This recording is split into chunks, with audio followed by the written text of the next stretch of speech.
Welcome back to another episode of the Hobby Chop Podcast, the podcast for the people. If you have questions you want answered or ideas for episode topics, join the Hobby Chop Podcast Facebook group. Leave a comment or question. You never know, your idea just may be the next episode. Welcome. How is everyone doing? Look, you probably see something a little different tonight. There's usually three of us. There's only two of us tonight. Last minute changes. We had to call a few audibles. We started the day with three of us and a listener spotlight question, and now it's recording time. There's two of us, right? So we're missing Tyler tonight. He was on a work trip. We were hoping he was going to make it in, but it just didn't happen. So tonight it's just a duo. You got me, Big Ben, and my man Zip. Zip, how you doing tonight? I'm good. I was chasing the baby around today, so I have a coffee here. I'm sure everyone will like to hear that I have a coffee, and it's for myself today.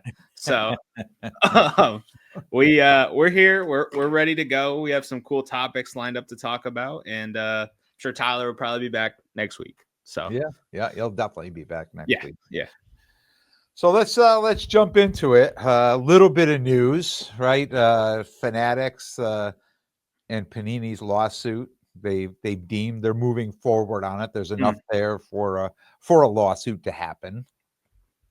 Yeah. So I'm not going to begin to act like I know anything about it more depth than I think it just means a judge felt there was something valid about Panini's claim. And I think I also heard Fanatics even countersued. So it just sounds like it's going to be one of those corporation lawsuits that just drags on for a long time. And I mean, do you get the feeling though that Fanatics is just going to slowly, like the boa constrictor, just slowly just keep squeezing until Panini's just like, okay. Yeah, it feels like an old war tactic when an army would just surround a city and just cut off their food, and they'd slowly just start going crazy and then eventually give in or give up. Yeah, that's what it feels like. And selfishly, as collectors, I think Fanatics is so deep, so in deep. If we still want all those IPs that Panini has and that we love, that the hobby loves, like Prism, National Treasures, Flawless, Optic, etc. I'd love to see for God's sakes, they're printed in the same factory anyways. So just maybe I'm foolish for saying this, but I hope Fanatics just ends up buying them out and we just have all of them just, running those IPs still. I mean, as a collector and being in the hobby, we want everything. Right. We don't want any we don't want to lose anything. We want extra things coming. And the last thing I think we want, and I don't know, I'm saying this from my own point of view, the last thing we want is another junk wax error, right? Where just one company feels like they're not going to be, don't have the licensing next year. So let's just print as much as we can this year and not care about what the fallout is going to be. So as being in the hobby as a collector, we have to worry about those things.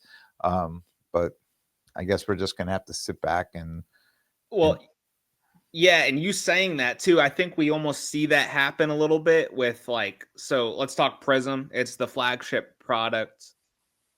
QC is bad, across almost every sport that I've seen. Granted, there's in years past where Prism's not the easiest grade, no doubt, but this is terrible. I mean, look at these cards. There's 4 corners of black. Now we know. I mean, everyone knows that black corners on cards are the hardest to grade, right? Yep. So we got 4 corners of black on all the Prism. Not only the Prism. And I haven't even seen a basketball card, but I imagine they're the same because the WNBA Prism has that same black corners as the Prism football, and I mean, there lies the problem. I mean, I don't know whose idea was it to make the corners black. I will say though, I feel like so I have a different gripe with WNBA Prism because at least for me, the corners haven't really seemed to really been the problem for me. It's been like they've just been scratched, like someone took a cheese grater to the front of them. And you know what's crazy is the cards I've gotten from like some first off the line breaks have been significantly worse shape than like the blasters. And I'm sorry, that shouldn't happen. No.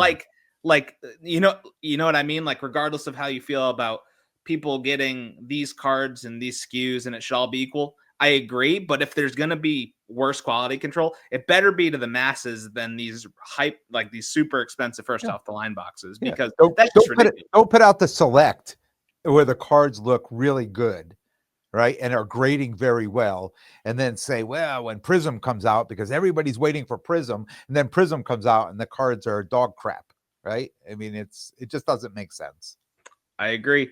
And since we're on this topic about Panini and Fanatics, and I don't know if you have more information about the lawsuit that you want to touch. Do you have any more? Nope, like, nope. because I don't know a ton about the lawsuit. I think it's just important that we touched on like, hey, it's moving forward, and doesn't really seem like there's an end in sight, right? Like it just looks like it's going to drag on. I don't think most people really do understand it, and if they do, most listeners aren't willing to sit and listen. Right? Yeah, it's boring. Let's talk about this though. So like as these IPs go, these sets go away, like what is the set from Panini that you think you'll miss the most? Well, I think this is what I'm going to say. I'm going to miss chasing the Prism the most, but one of my favorite sets is Optic. So I love those cards. I'm probably going to miss those the most. But as far as chasing, we all know the rookie, the Prism Silver.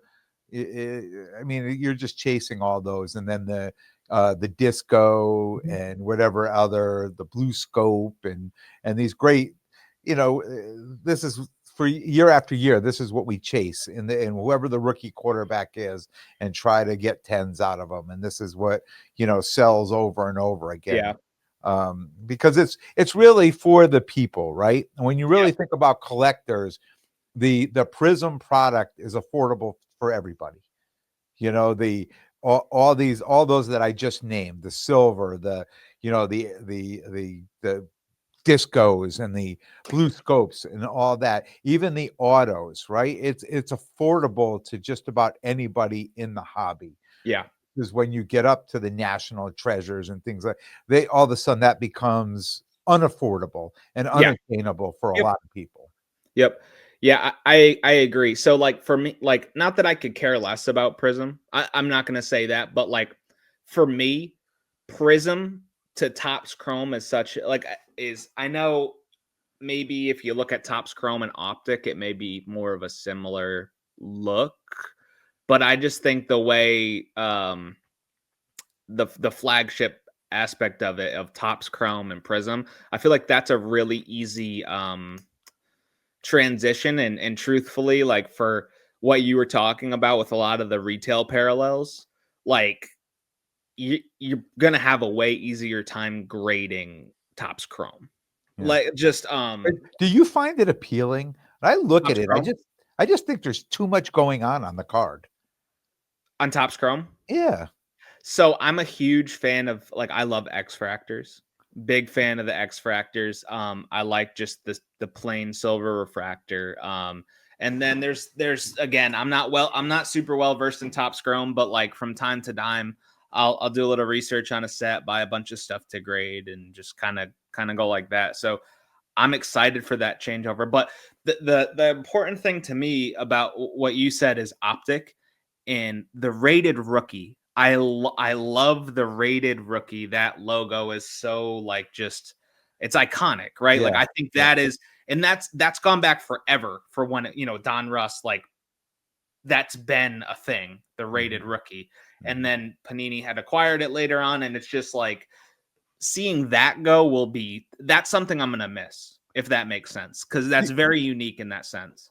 Do you think now, if this is the last year of Don Russ rated rookie, Mhm. do you think moving forward 2 years, 3 years, 4 years, and however many years down the road that people are going to go back and this last year of these cards are going to be something of a chase for people, or even maybe not this year if we feel it's been overproduced, but just that rated rookie itself, those cards, do you think that people will look back and try to acquire those cards, and will they, you know, be more valuable than some of the other cards? I don't know, only because like that's really rookie dependent, right? Like I it's almost more so the player than the Yeah, I product. mean, I feel like as I say that, I mean a quarterback, like any of the rookie quarterbacks okay, okay. rated.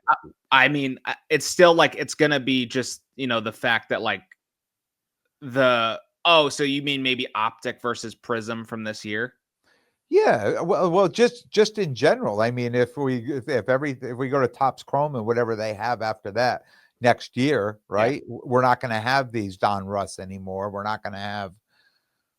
I mean, It's I it's just gonna be don't tough know to do this. a one-to-one because like the Topps Chrome and the Topps football products this year, they don't have the licensing. So it's really tough to do that one-to-one.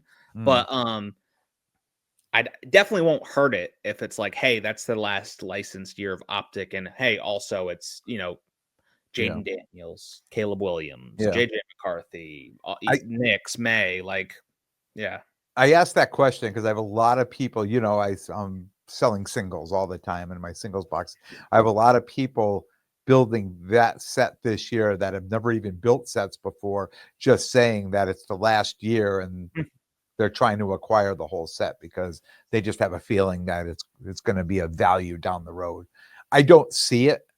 Like I really don't see it, and I say that because I just think, one, we always look at it as the lower product, not the Yep. lowest, but a lower product. And two, I just think it's been so overproduced this year that it's not going to be too hard to go back and find any card from this year. Now, something from that set that years down the line could be something is the last year of something, and I'm sure you know where I'm getting at. The downtown. It's gonna be if it's the last year of the downtowns. Now that's something different, right? Yeah, yeah, So that's interesting too, and that's not just rookies, but like that's intriguing. The yeah, last year of something like yeah. The downtowns, the kabooms, right?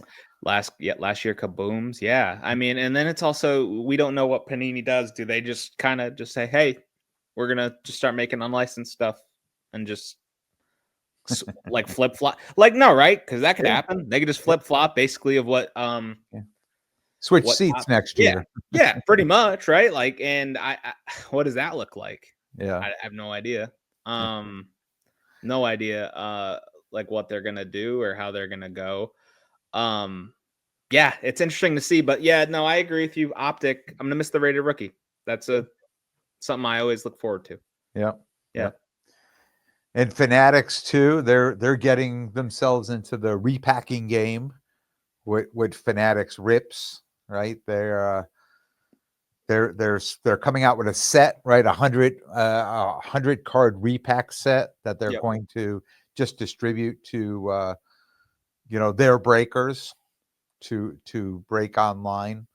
And when I heard this, I thought to myself, that's probably going to be a lot of the product next year that comes out, the wax. I'm sure they're going to be given the allocations more exclusively to their own breakers, Right. versus everybody else out there. But I think there's probably, well, I mean, I think they're doing it. I think they're getting into the repack game because they're realizing how lucrative it is, right? And if you go out and you hire the right breakers with the right platform with the right followers, it's a gold mine. Yeah, and I'm not gonna be a Fanatics homer by any means, but like they're also catering to their customers. Like their customers are people are buying into repacks. People are spending significant amount of money in repacks. So like it'd be foolish if they didn't. It's just like, it's just another thing.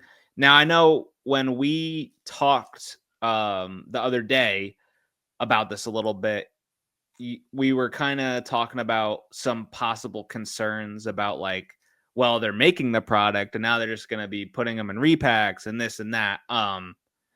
So I know on Sports Cards Nonsense, their podcast, they had Nick Bell on, is the CEO of Fanatics Collect and Fanatics Live.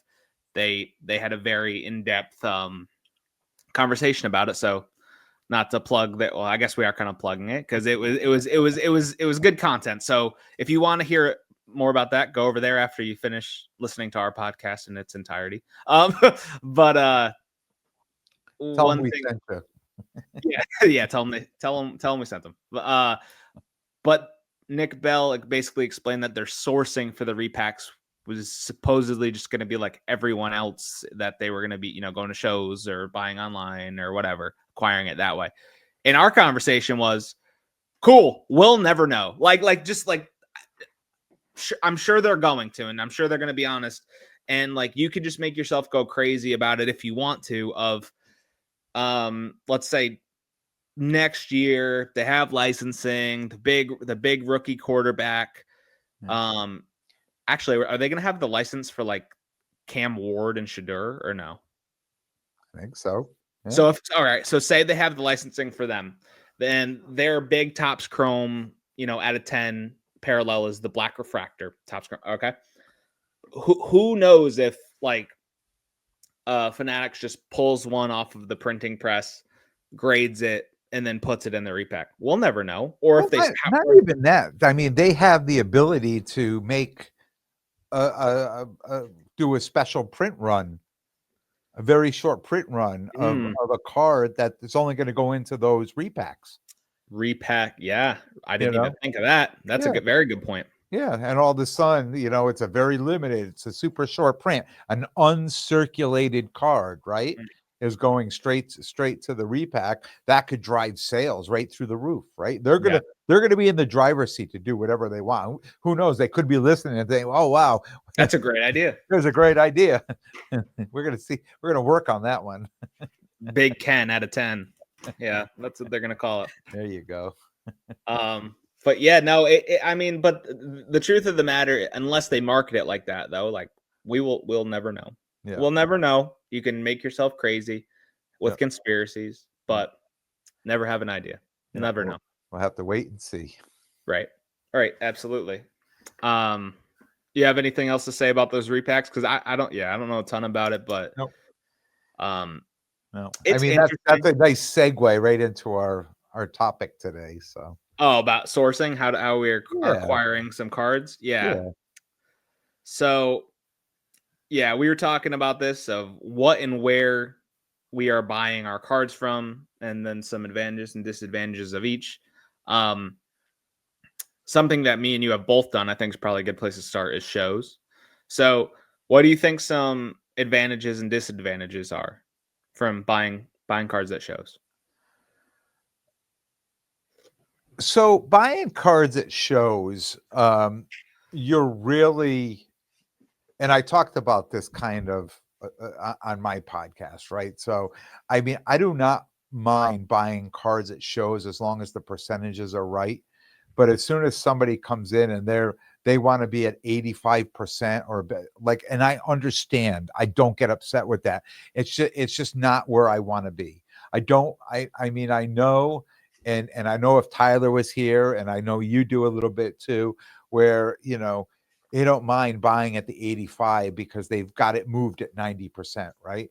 But that 5% doesn't really do anything for me. So, when I'm buying at shows, and I'm not saying I'm lowballing everybody, I'm just more so I buy cards that I'm going to want to grade or I'm going to want to hold. So I don't mind paying those percentages. There's not many people that show up to a show that say, oh yeah, just give me like 70% or 75%. I mean, that would be a home run every day if that could happen. But I mean, the most collectors and most attendees at shows, they know what's going on, right? They Yeah. know people, what percentages people are paying, and they go in and they may say, I want 90% or I want 88%.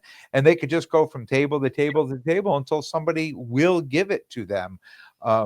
So I mean, I know it sounds like I'm knocking buying at shows, and I buy at shows. One show, and you're laughing. I see that I had 2 shows this weekend. I bought 1 card at one show, right? And the second show, a day later, right? I bought 19 cards at the show. So you just never know what that show is going to look like and what's going to show up at your table. So that's the positive part of it. Yeah. The downside is really trying to figure out what percentage makes sense. What are the risk factors involved in the percentages? Because a card that you buy at 82% today on, say, if it was on yesterday or Sunday show, I buy 82%. The next card sells on eBay, right, for $50 less than the one I comped that card at. Yep. I'm in trouble. Yeah. Yeah. I think another thing too. So love all of what you said, by the way. When it comes to people at shows as a whole, comps are sometimes like the law. Like people are so tied to comps, and it's understandable.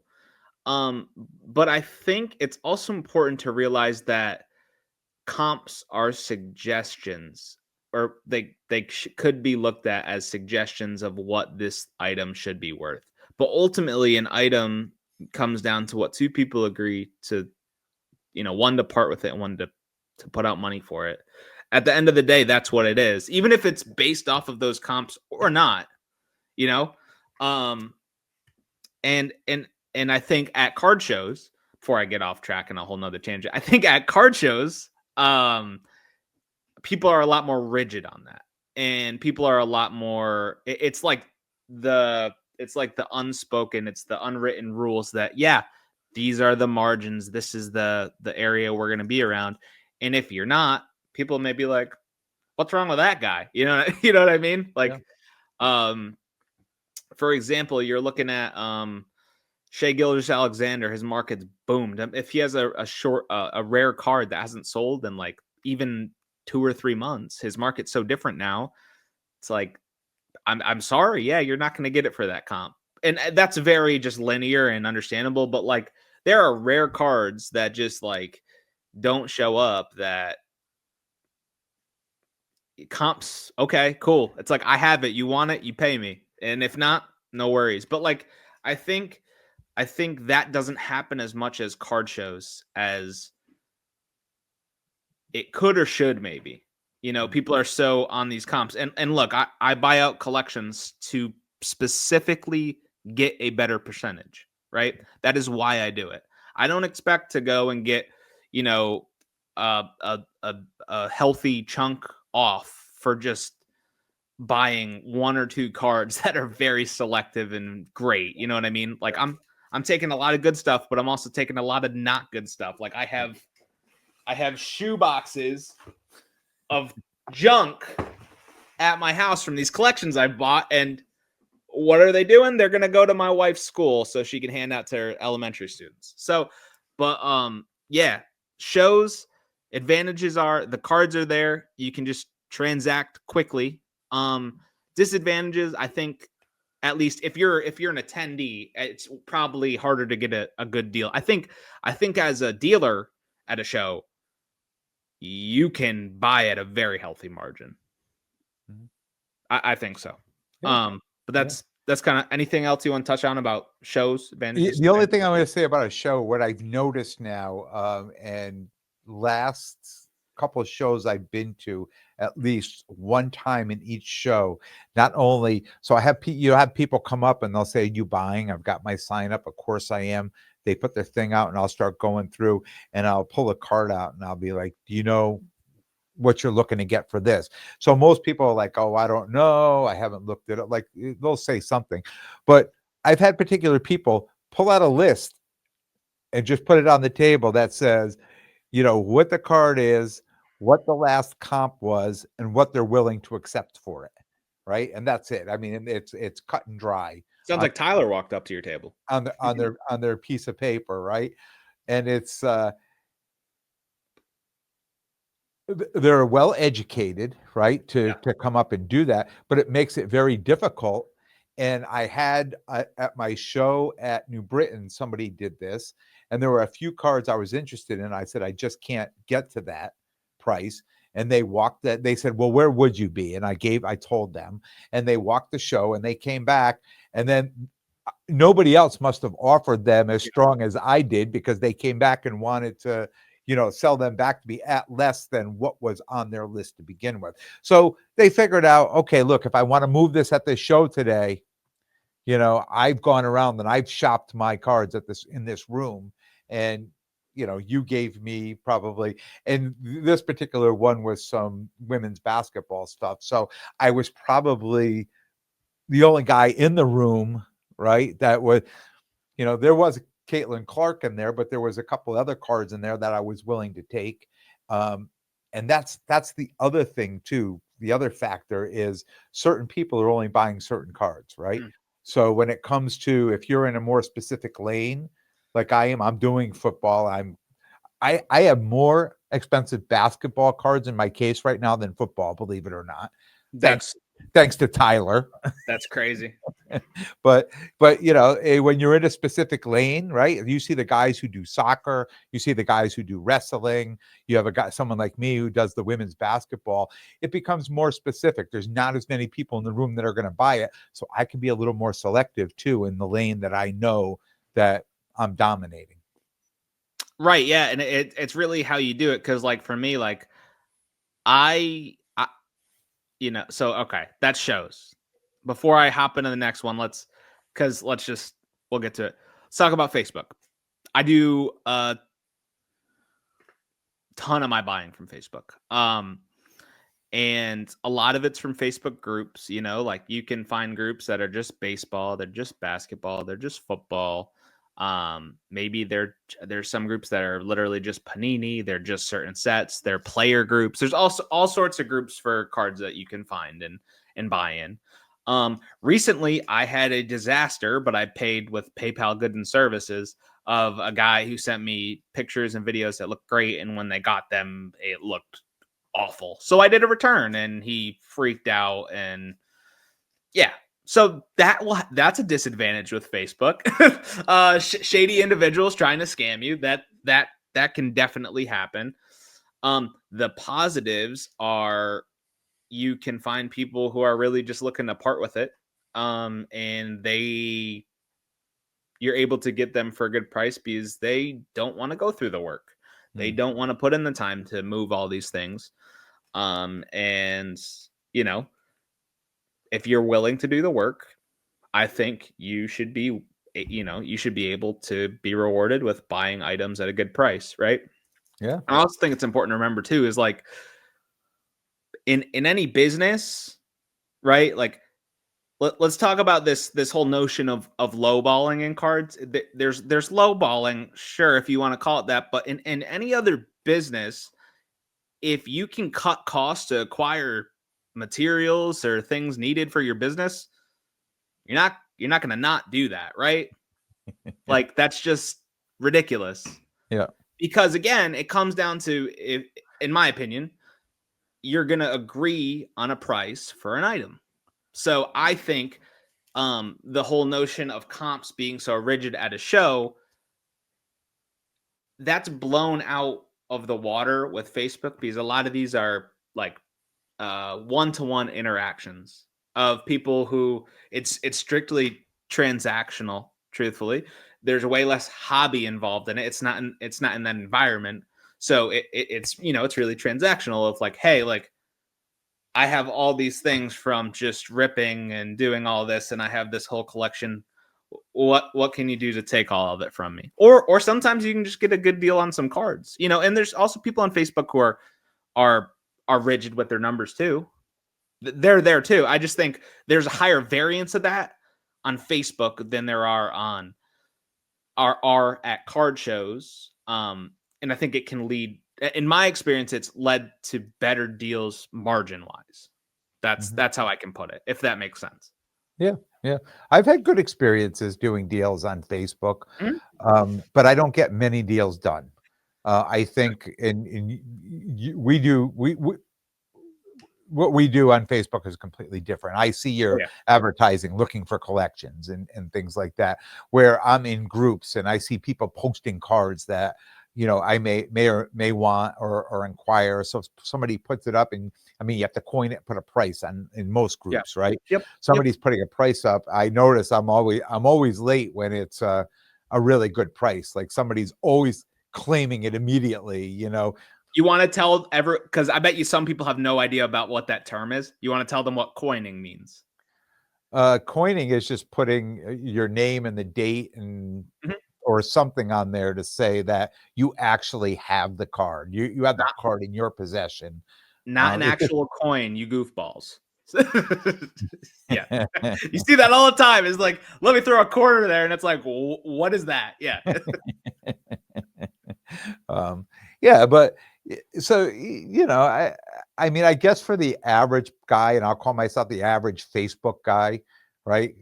Because I'm usually on Instagram a lot more than Facebook, and I probably the only time I buy through Instagram usually is somebody sending me somebody else's story or something, and I'll be like, oh, that looks nice, and I'll reach out and make a deal on something like that. So Mm. for I've made a number of deals on Facebook, both selling and buying. But I mean, if I relied on that, I would starve, right? I mean, it's nice for me personally. It's a place to, maybe find some gems or to sell a few cards, but it's not by any means a big part of what I do. Yeah. Yeah. And I think probably for you, it's a comfortability thing because, like, if you went into one of these big groups and you put out a buying post listing of, hey, this is not even what I do, but I used to do this, and I'll do this periodically. But like, if for you, because you're way more targeted than I am for what you're buying, fair to say, Yep. I'll buy anything, right? Yep. So if you go into one of these Facebook groups and you're like, hey, I want to buy Caitlin Clark, list of football players. Maybe you want to throw in some basketball players since that's a new like little side quest of yours. You just throw that up in a group, and then your comments will get flooded with all these pictures of cards that come straight to you, almost in a way like you're a virtual dealer. And something that I do when I would post like that, this is a little tip for anyone that wants to do that. They can or can't do this. You just be like, hey, I'm looking for these people. Don't comment, just DM me. Because that way you don't have someone else who sees this comment of this Yeah. card you're trying to buy and then snipe it out from you, Yeah. right? Yeah. So that's another thing too. But I would say, if you want to, maybe try that. That works pretty well too. But yeah, there's the in-person deals, the meetups and buys, or Yeah. the groups. For me, I do a lot of the meetups, and I've made amazing business connections now that I know I'm not gonna I'm not divulging anything here, I'll tell you that, but I've talked to you in private about it. Yeah. And Yeah. it's really just a matter of being transparent with people and letting them know that you're here, you're serious to do business. Like, Mhm. I've traveled far ways to buy big collections, and I've personally never had something that's worked better for me. That's Yeah. just me though. Yeah. But it also requires like a lot of effort, time, and a little bit of insanity, I would say, to just like, walk into maybe a Craigslist killer from back in the day sort of thing. But Yeah. yeah, no, But that's what you do. I mean, that's what your lane is, right? You're buying, and you're not going and setting up at shows. You're buying this stuff through Facebook and other places, and then yeah. you're moving it to other people. It's not Mhm. going to shows. So I mean, this is your lane. This works for you. We talked about this. This works for you because of your lifestyle with your family and Yeah. a young Yeah. child at home and things like that. So yeah, Yeah. that works for you. For me, completely different. I like to go out to the show. I like the interaction. I don't mind driving and meeting somebody at at the police station or whatever to do a drop off or a pickup. But you're willing to go drive to some dude's house in Maine, right? I'm like, yeah, that's good. I mean, I grew up in a whole different world, and I worked in a prison my whole life. Yeah. I'm not just going to be showing up at random people's houses, but Yeah. each their own. No. I got location on my phone. I'm like, hey, it's my wife.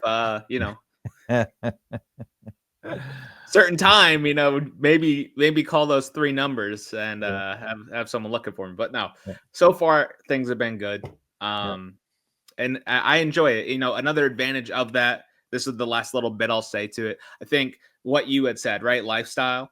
An advantage to it is like you have a show, it's a time and a place and a date. And that's non-negotiable.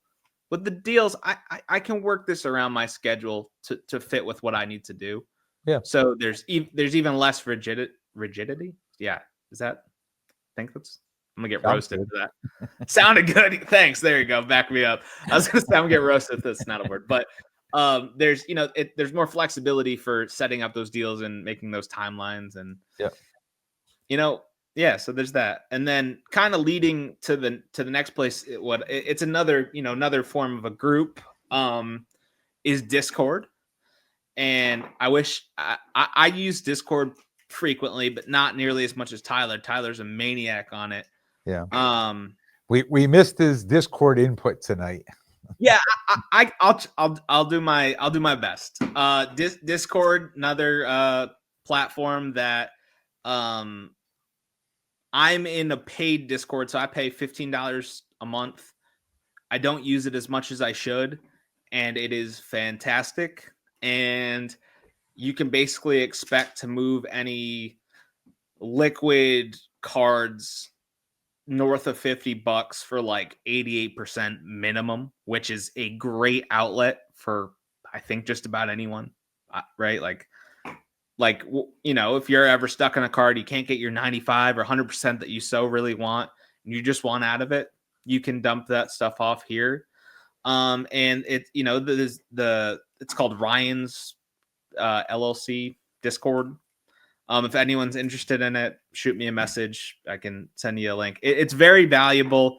And they have different channels of all sorts of specific marketplaces, whether it's by sport, by case hits. There's a 1-of-1 channel. There's specifically a channel for like lots, like that I've had some great deals on. I mean, I remember actually I bought a lot. It was like a 40 card lot, and I spent like $600 on the lot, and I gemmed like 3 of the cards in my lot was paid. I made a ton of money off of this one lot, and basically like, those opportunities don't really come up everywhere. So it's just so fast. Like if you're going to be in that Discord and you want to sell something and you post it, if your price is right and it's a desirable card, you can expect offers on it in less than a minute. And that happens like almost every time I have like a desirable card, it's gone like quick if I really want it to. So it's a valuable asset there. I wish Tyler was here. He's like he's a beast in the Discords, as he's talked, with us. So, but my little thing is it's very, very active in certain Discord groups, able to buy and sell. For the most part, if you're buying, you're gonna have to pay up a little bit, but in a sense of community where the liquidity is so high and everyone's kind of on the same ballpark, like, I'd feel more comfortable paying up there than at a show. I think, because I just know like if I go to sell it, like someone's going to be paying strong too. It seems like everyone's really there and active, and it's good. Do you have any experience with Discords? I don't do anything with Discord. And really what I feel is these cards are moving so fast. People are selling and buying the cards for the purpose of buying and selling the cards. Everybody's trying to make a little bit. So if you're selling it, you got it at a good price. And this guy's buying it, he's got somebody that's buying it for more than what he's paying for it. And nobody cares really what the cards look like. Nobody's looking at corners and edges and certain, like, I mean, on raw cards, I mean, graded cards, obviously, you know what you're getting, right? So, for me, I do a lot of what I acquire are raw cards. whether they're from breaks, whether they're out of retail boxes or hobby box, whatever they're coming from. And condition is important to me. So I like to touch and feel these cards. I like to, people can send you a video of a card. I've had this before. People say, here, let me take a whole video of this card, just like you just got a video of a card that you looked great. And then when you got it in your hand, you're like, oh my God, what was somebody put this in their spokes and driving on the bike down the street, like that type of thing. So, so a lot of the buying that I do is really like either in person or, I'm actually, they're coming out of boxes, pack pulled stuff. I will say this, because for online as a whole, that's a very fair statement. In this Discord, they are very I don't want to say strict, but like accountability is important. And there's actually like there's a thing where like you can get higher verification roles to where like if you're unverified, you can only accept payment through goods and services.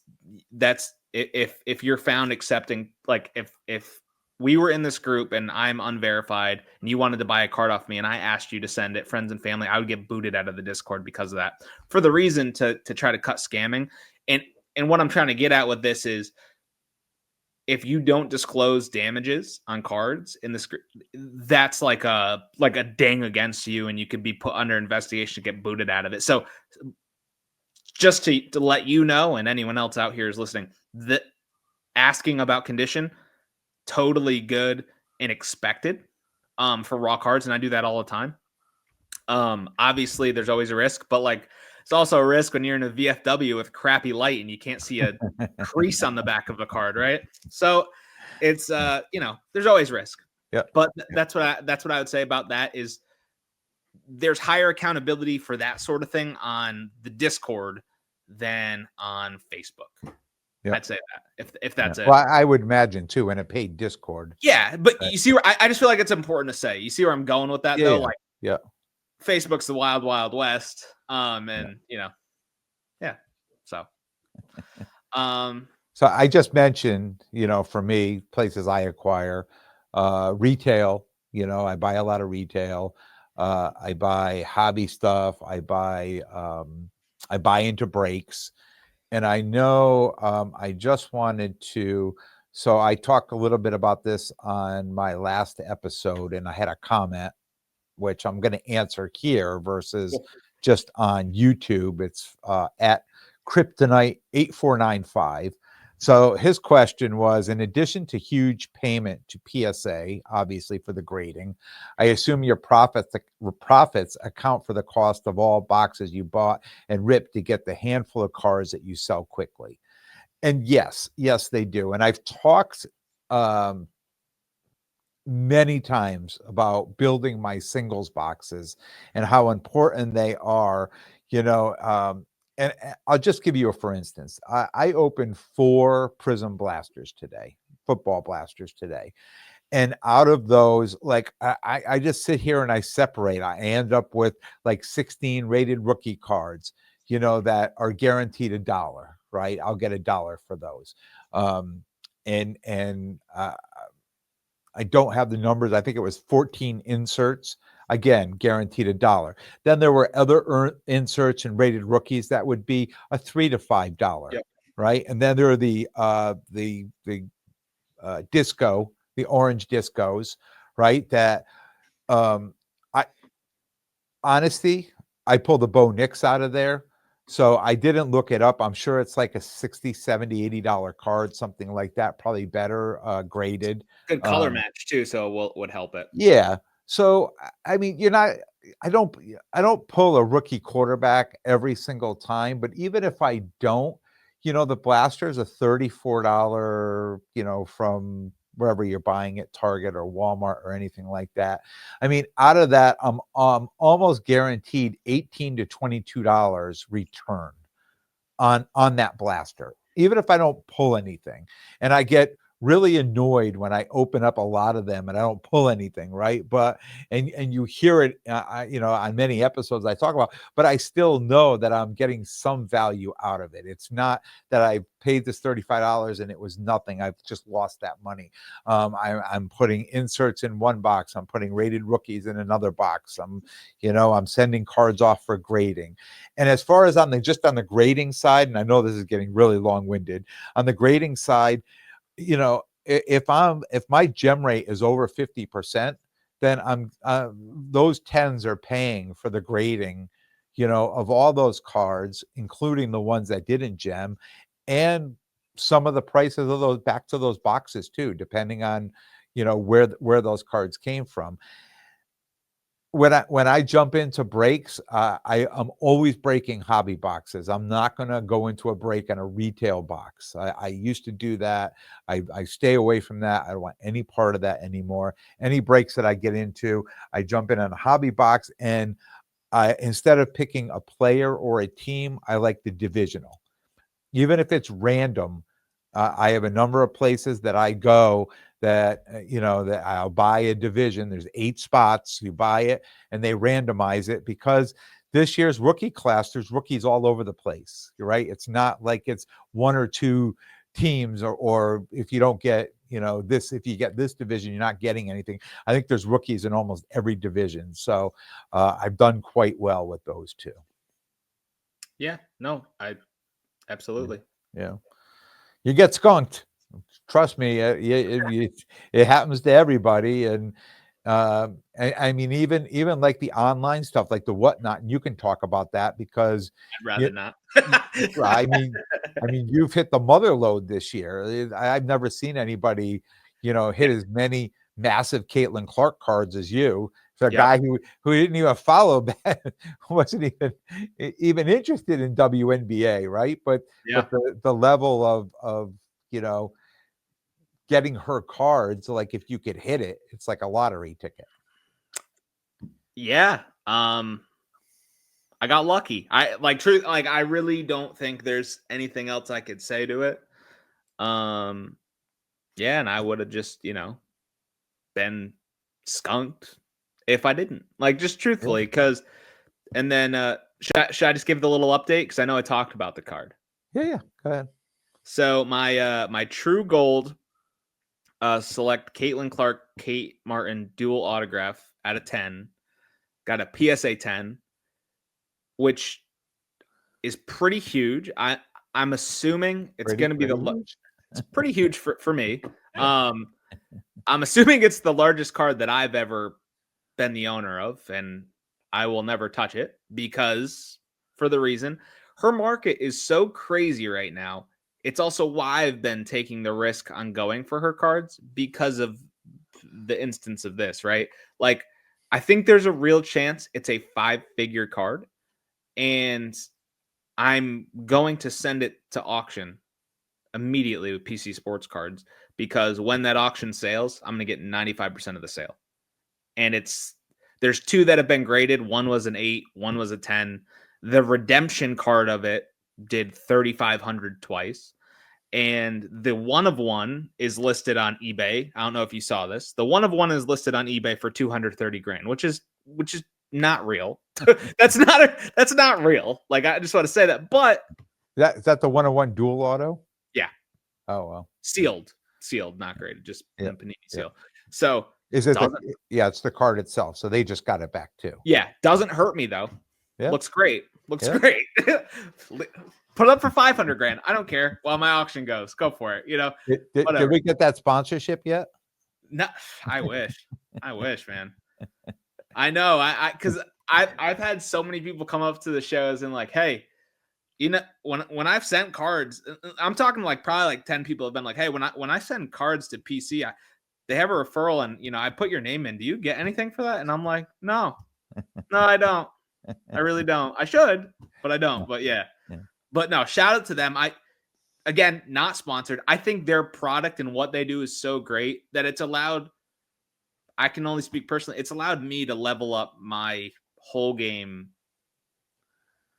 exponentially. And I know you've seen it because you know. And I'm going to be completely honest here. And for whatever it's worth. And again, we're not sponsored at all, but some of these places these auctions on eBay, and I find a card I like, and then all of a sudden I look and I see like Probstein or some of those other, Yeah. I'm like immediately I just go past it, because I know I've done this, I've saved it, I waited, I've watched, and I see the bids are way over Yeah. what the card should sell for. But now when I see stuff with PC sports cards, I'm like, okay, I'm going to favorite that, and I'm going to go in like Yeah. other cards, and I've done well. Like I've won these auctions with them, and not have to pay a fortune on it. So, on both ends, I'm more confident that it's for what it's worth. I feel it's more legitimate than some of the other auction places on there. They do a great job. Yeah. I really can't say enough about them. They do a great job.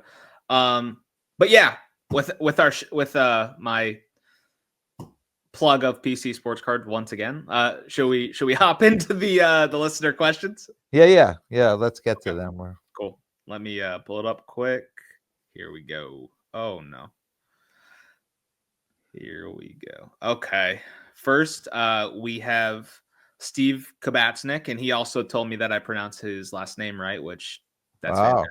Yeah, wasn't Steve the one that said get the coffee? No, that was Greg Kohler. Oh, Greg, okay. All right. I got my coffee, Greg. Don't you worry about it. Steve's question: what type of cards do you view as long-term holds / investments, like 20 to 30 years, to become vintage values, player sets below a certain serial number, etc.? Let's not talk vintage, whatever, because that's just such an obvious, right? Let's try to be a little cheeky with it, because we could just sit here and go, oh, Willie Mays, Mickey Mantle, and then no one wants to listen to that. I mean, it's valuable, it's valid. Like obviously those are things, but let's, you have anything in your mind? Well, what year are we going to look at here? From 20 years from now, 20 to 30 years from now. Yeah. So are we looking at 2015 or 2020? Where are we looking? Let's start, like we'll do, because there's no love football wise from 2000 to 2017 really. I mean, there's a rookie in the year 2000 that's pretty loved and adored, but after that, even Peyton Manning, right, who you would think that it would show a lot of love to, that it doesn't show. So I mean, if we're talking football, we're probably fast forwarding right to 2017, right? And now we're going to talk Mahomes and Josh Allen and, something like that, right? So, I mean, if we're going to basketball, I mean, we would be in the, the Kobe Bryant and LeBron. For basketball, someone that I think is going to have a tremendous long-term value is going to be Steph Curry. And like all of his like true gold stuff from like Select, Prism, Optic, like those short, those true gold. And again, I say true gold because that's important, because you have like the new Select, there's like gold ice, gold shimmer, gold speckle. Like I think that true gold, which I had someone in my DM say, people say true gold too much, which probably fair, but I think that is really going to matter in the long term, because I think game worn stuff too. Absolutely. Game worn patches are going to be even more important. Mm-hmm. And then I know on the crossover, and our boy Chris, who is on here, they had talked about like Panini kind of like this past like 10 years being the era of the 101s, which I think there's a ton of truth to that too, especially like, so they were even saying like the significant 101s, obviously like the main sets, but like, for example, I found a Brock Purdy 1-of-1 in a collection buyout I did from Honors, which it's not a primary set, but it's a nice set. And I had sold it to Chris, actually, because he's the Brock Purdy 1-of-1 collector. And what he's trying to do is collect all of the 1-of-1s of like all of Purdy's 1-of-1s, not just the Prisms, right?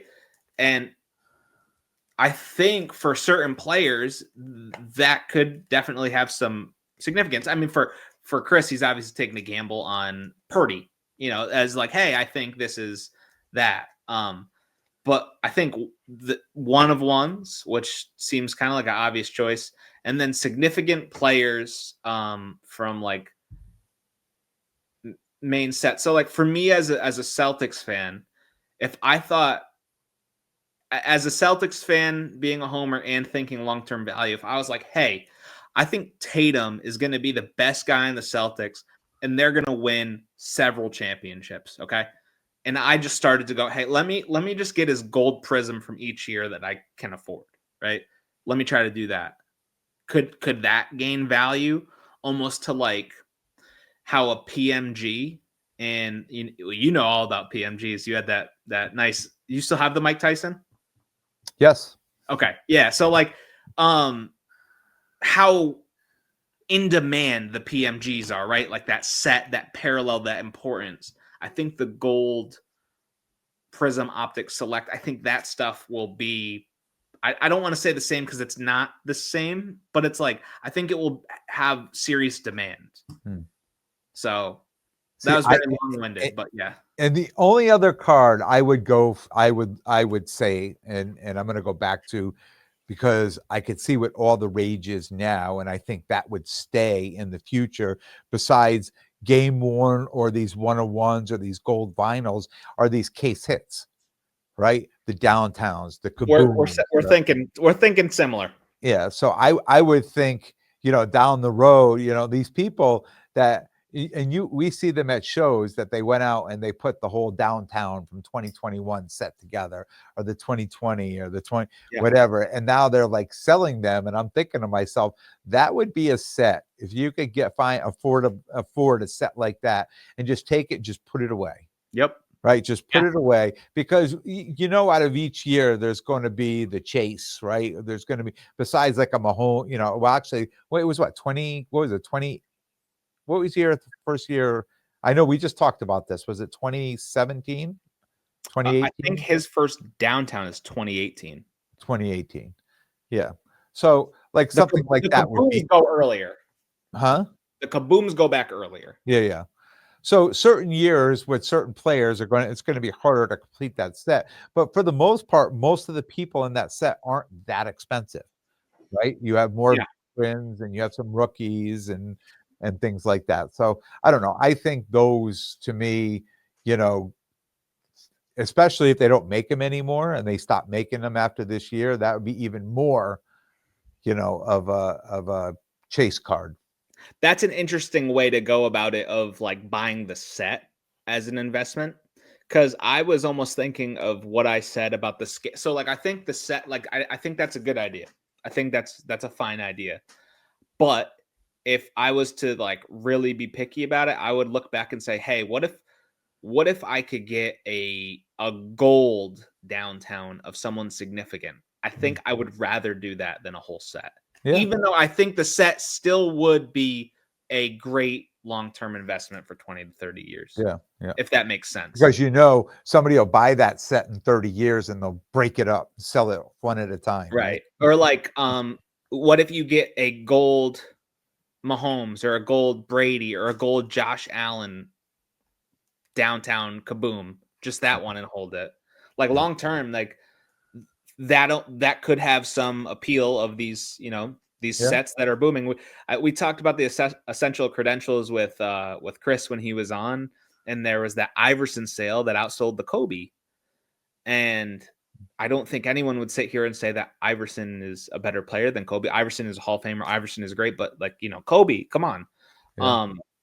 So I think that will matter, right? Like scarcity and yeah.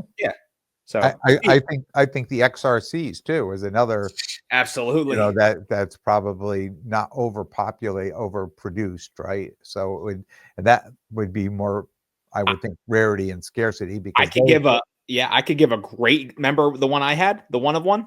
Yep. James Cook. You ever really considered him in the card market? No. I sold his black one of one XRC for $1,500. That's crazy to me, right? Yeah. Like that's have you seen a James Cook card worth that much? No, probably No. whoever bought it probably sold it for more. they Pro- probably Probably. doubled. They probably doubled up on that. Probably, man. I hope so. Hope so. And it's just like, yeah, but it comes down to that scarcity of it being Yep. the one of one, not even just the XRC, but like the gold or the tie-dye or the black. Yep. You know, those are things to think about. But Steve, honestly, that's a question that literally could probably be an episode. So Yeah. I actually I love that question. But so thank you for that. Next question from our guy Carmine. The biggest keys for buying cards at a price that allows you to make a profit. What are the biggest keys for buying cards at a price that allows you to make a profit? Well, I would say the biggest key would, and we just talked about it, is rarity and scarcity would help you,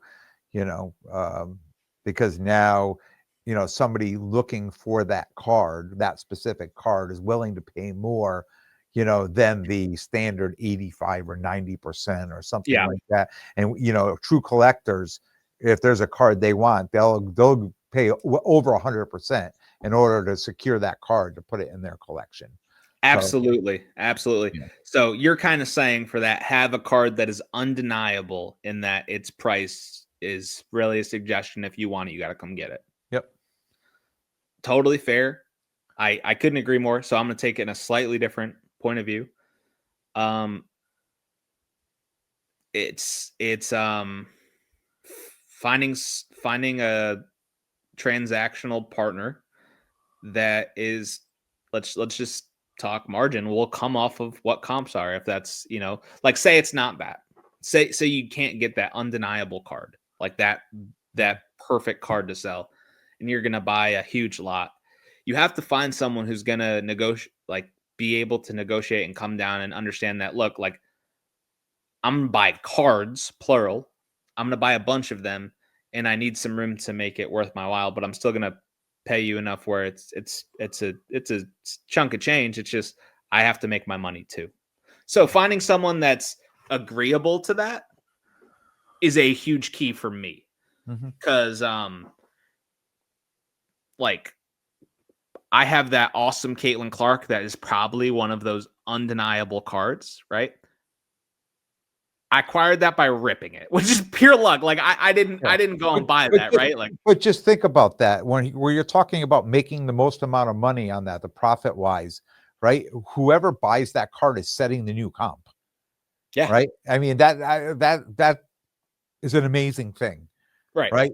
That card could sell for 8,000. It could sell for 18,000. You have no idea right now what people are going to be willing to pay, because there's only 10 of them out there. And if you've got, 10 Caitlin Clark super fan collectors who want that card they may be willing to pay, way over what the, the hobby thinks that card is worth. And it also goes back to the Iowa days with Kate Martin, which is, it just makes it's very unique. Yeah. So And I think that Kate Martin up. They've set her up to be, she's starting the new franchise over there, and they're building a team around her. So they're setting her up for success over there as well. So it's not like she's just going to be, we don't know. They're investing a lot in her. They're expecting a lot from her. And I think that just improves the value of that card. I want to continue this conversation with the next question, which is from Paolo at Special One Cards. I also want to shout out Paolo because he's starting he's gonna kill me. It's not a restaurant, but he's a food business for Portuguese food, and it looks tremendous. I just want to give him a quick shout out. But he asked about the WNBA market, and if it is just popular because we're in Connecticut. Valid question, in my opinion. That's very valid with how deep women's basketball runs here. Yeah. Or does he think it's all over? And really quick, his food business, it's a food cart that's supposed to be starting out in New Haven, is Lisboa Food Co. and it looks delicious. So I'll be buying from that. But aside from that, let's talk a little bit about the WNBA market. Is it just a CT thing, or is it everywhere? No, and what's interesting is like in this WNBA website, Facebook groups I'm in, I'm shipping Paige Becker's cards to Indiana, right? And it's not just a Connecticut thing. Yeah. I think first of all, I know fans for women's basketball, not only NCAA but WNBA, are very deep. There hasn't been a lot, and we know over this last 2 years, Caitlin Clark has grown this and just brought so many fans in. And I can tell you that there's people in the WNBA Facebook groups that are upset about this because all these new people came in, and people buying and selling cards. They're overrunning the groups now, right? Yeah. So it's not just Connecticut. It's even though we're deep here with UConn. I mean, we've been winning championships forever, and we're not really anymore, right? So, I mean, that's been a thing kind of the past too. All the other programs have caught up, right? They've caught up, and it's not UConn like winning it and going to the finals every year. And we're sitting back now in Connecticut hoping that we could get to the Final Four. Definitely not just a Connecticut thing. The Connecticut market is extremely strong, though. It also helped, right? UConn is just like when I was growing up, it just seemed like there were multiple times when I was like, oh yeah, UConn has like a 3-season win streak.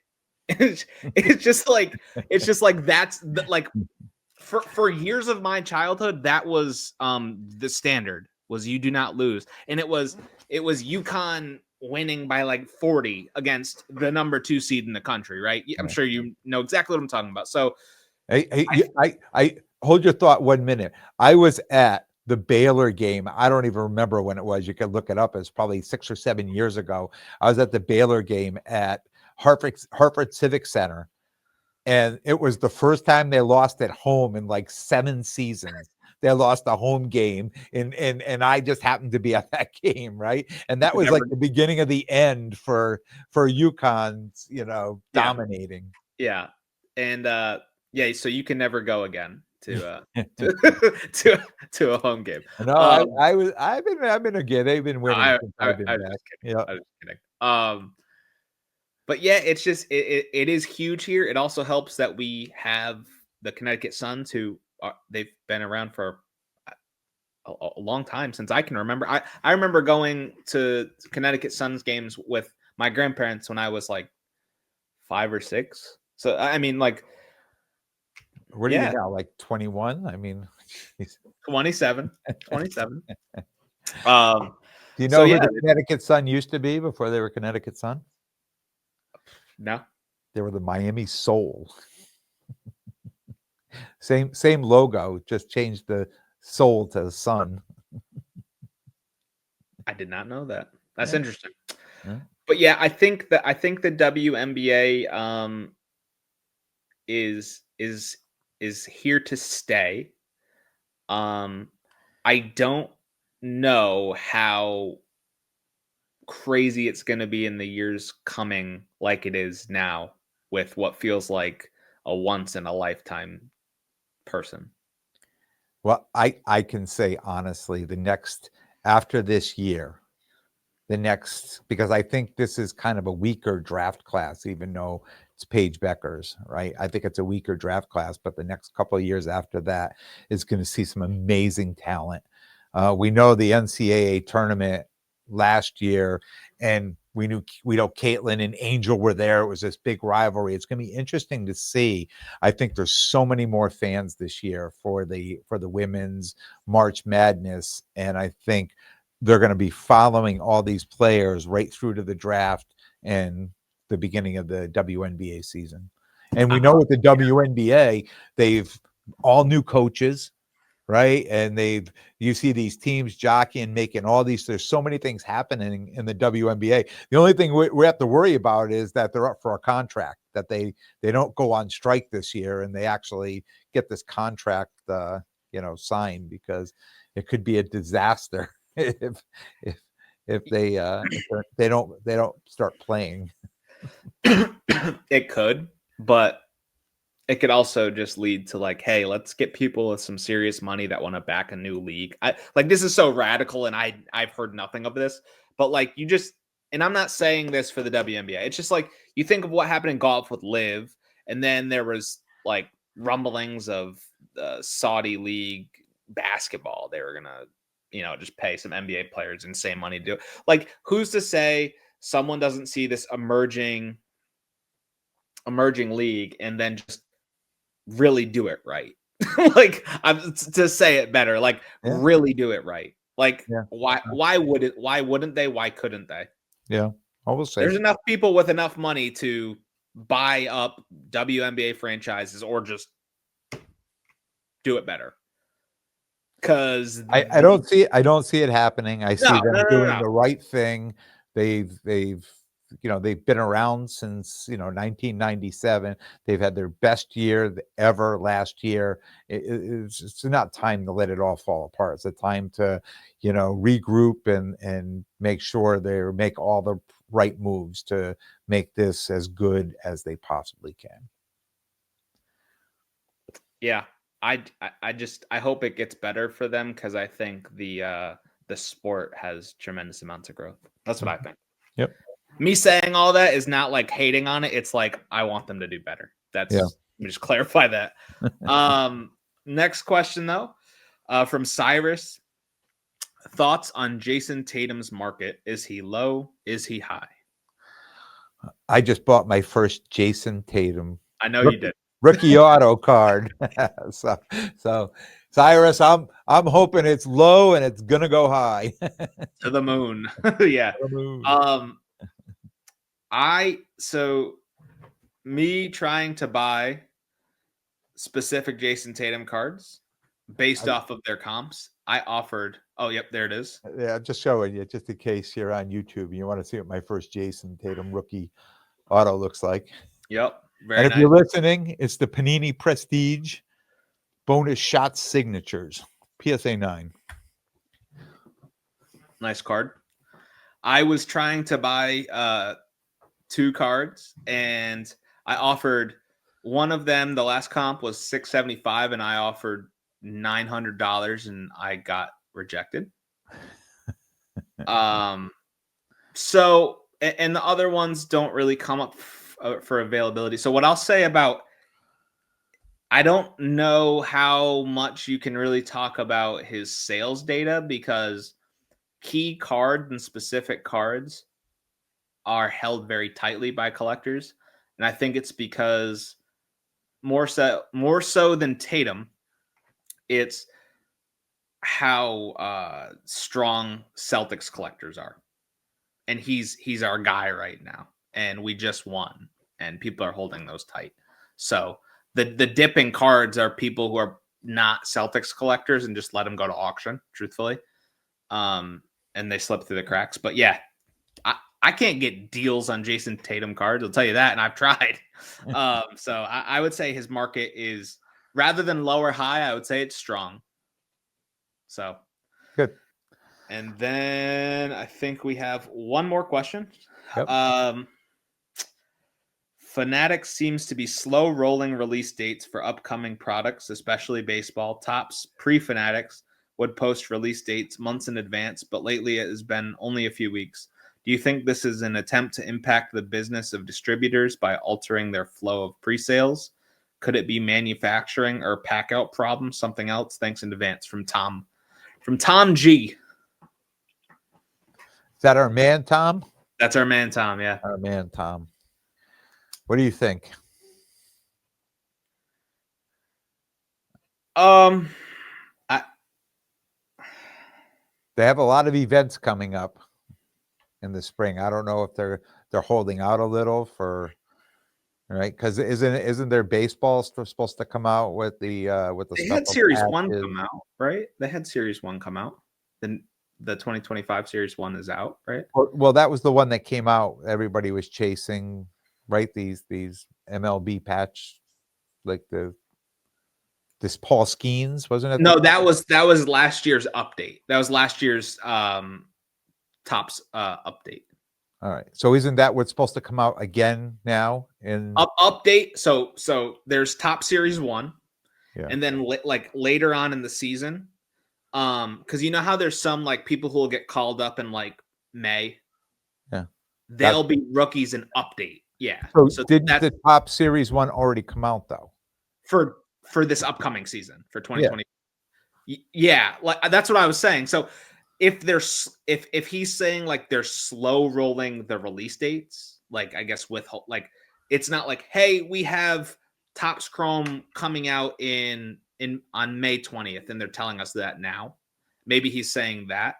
I don't know why they would do that, but I haven't really seen. I don't think there's they're not being delayed. They're just not really telling us in advance, right? Honestly, I don't do anything with baseball cards, so fair enough. Yeah, yeah, Tom. I apologize. I don't have the answers. I haven't heard anything about them being like delayed or backlogged like Panini. You know, but it's like, do they have any more Wemby products to put out now? Feels probably. Whenever Panini says it's a release date, you know it's a lie. Yeah. Question about Fanatics. Hey, Panini, you suck. No. No, I haven't heard anything about them being like delayed. So I really can't speak to that, to be honest. Yeah. All right. Yeah. All right, man. It's another great episode. We missed Tyler, but Absolutely. He will be back next week. Keep those questions coming. We're definitely going to try. We had a good response from the listener spotlight, so we're definitely want to try to get people in. And I know it's a lot to ask. You know, we record on a Tuesday night, somewhere around 8:00, and we need to bring you in live. So if if you're available to go live on Tuesday nights and you put your question in, just at the end of your question, just put in ATGL, available to go live, and then we will we'll reach out to people each week to get one person on to do a listener spotlight. So that's the goal right now.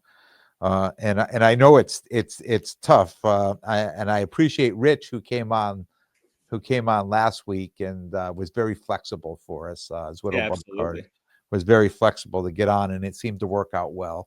I mean, I guess the good news is when you're in the waiting room, right, you get to see the podcast being taped live, right? So you get to see what's going on behind the scenes too. So absolutely. That's where we got. Anything else you want to add? Just if you're with us at this long, just make sure to hop into our Facebook group so you could ask questions. I enjoy answering the questions, so the more the merrier. But other than that, no, it was awesome show. Yep.